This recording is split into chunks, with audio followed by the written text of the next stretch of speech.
Hello, welcome to Wayward. The upcoming one-shot is actually a part of a long-running campaign that I've been running since like mid-2020. It was my first game of D&D that I've run, and the first one that my players have actually played. So there is quite a bit of information that needs to be addressed and a lot of homebrew bullshit because for the most part, I pretty much said, why not? That seems plausible to most things, but no stress.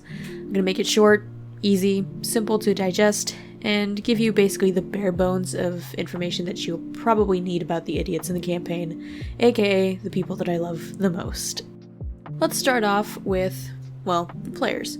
First up, we have Oron Nightingale, an Earth Genasi who grew up in a family whose affairs and intentions were far from good, often killing and using anyone they saw beneath them to gain wealth, power, and status.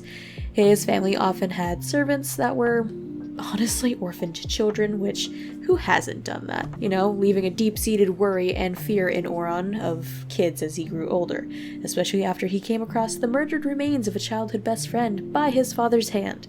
His brother suggested running away, and Oron did not hesitate. He ran as far as he could into the enchanted forest, where he grew an appreciation for the nature that surrounded him, and the call of a goddess that most believe in only fairy tales. However, this circle of the forest druid missed the life that he grew up in, and intends to gain riches throughout mostly honest means, at least better means than his family used to do.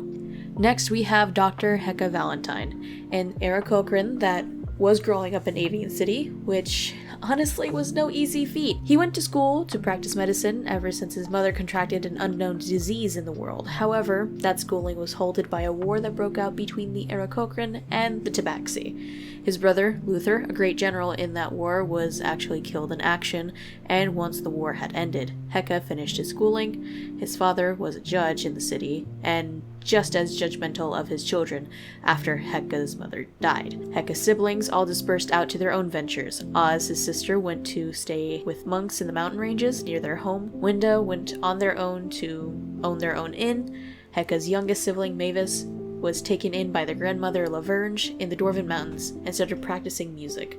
As for Hecka, despite being a doctor, it is kind of hard to find work, and now he has a lot of debt to pay off from the school. The joys of being a college student. Last of the players, we have Xenix Evenstar, growing up in a small town of Adon, a town filled with mostly draconic sorcerers. Xenix was raised by his mother mainly. While he should have been learning important skills and information to protect the ancient artifacts that this village would hold, especially the bronze dragon egg, his mother would occasionally sneak him out to play pranks on the village elders to allow the young boy a little bit of freedom, as well as teach him lessons on survival without it feeling like an actual lesson. Unfortunately, one day, the town was overrun by outsiders, who started pillaging and burning down the village. His mother gave him the dragon egg, wrapping it up into a green scarf to help him carry it, and told him to run. And that's just what this little boy did. Later down the road in life, down on his luck, no home to return to, he joined a thieves guild to earn a little extra coin, despite it being dangerous work. Soon realizing these bandits he had joined were out to get the egg that he had, and that he had been entrusted to protect, he ran away with it and the knowledge and the skills that they had taught him to try and make a life of his own. That dragon egg had hatched later on in his life, and days became less lonely, now with a little companion to call his own that he named Iris. So, those are the players that we have. Now, let's go ahead and take a look at some of the NPCs.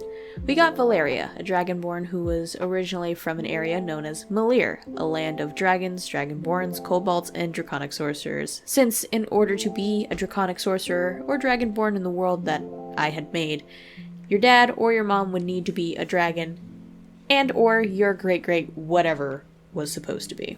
Regardless, she came from the capital of Mira, where she had a fairly high rank until her son joined the army later and was killed.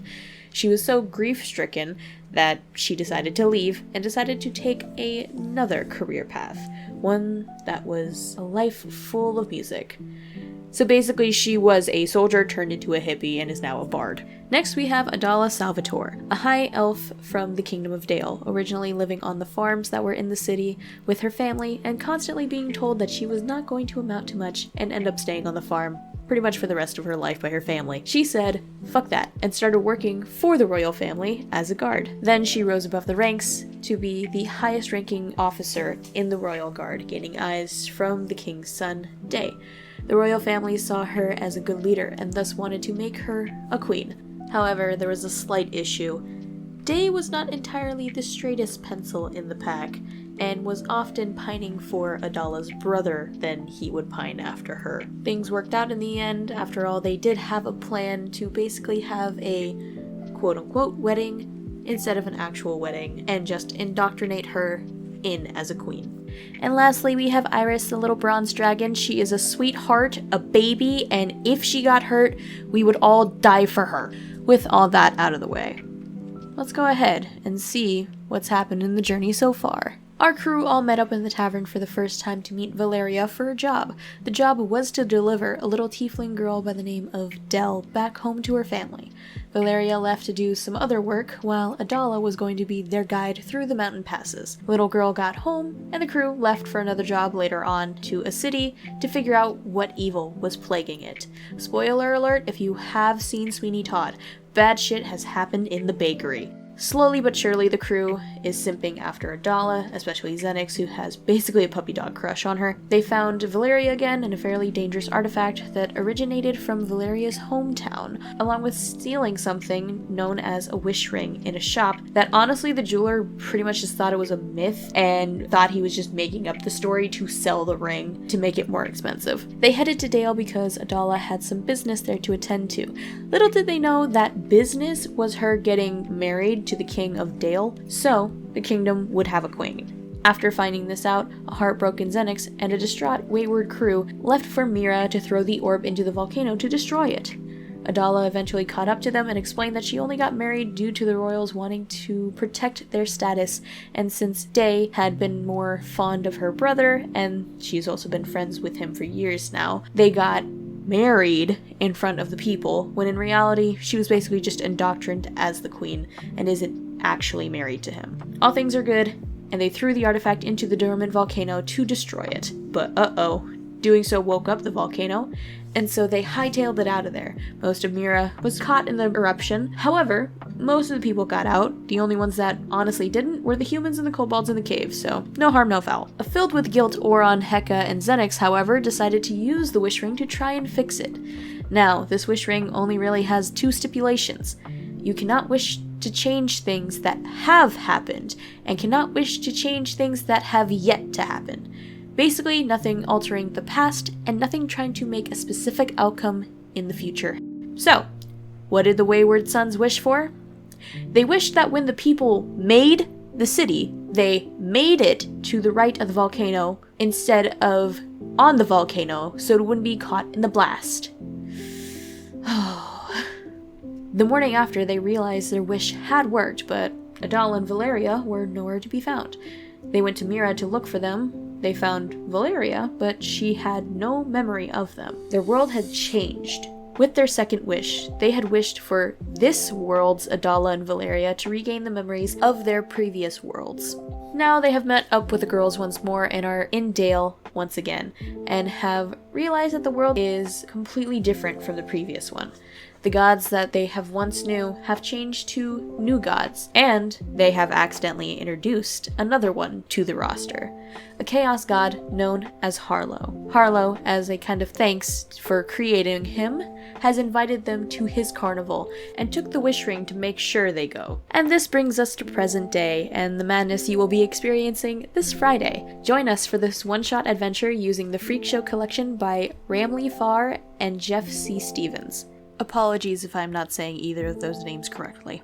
If you happen to watch the sessions and want to run the module for your friends, you can actually buy the book in the DMs Guild, either as the collection or as the separate books, which are The Madhouse of Tasha's Kiss, Happy Jack's Funhouse, and Annalise's Revenge. Links to the collection is going to be in the description of this video, as well as the descriptions of the sessions videos once they are out, if you want to check it out. You have an option of either buying the PDF versions of those books or you can have the PDF and softcover or hardcover of those books if you so wish. But that is for you to decide. With all that being said, I do hope you enjoy the session when it does come out this Friday, and let's get into the chaos.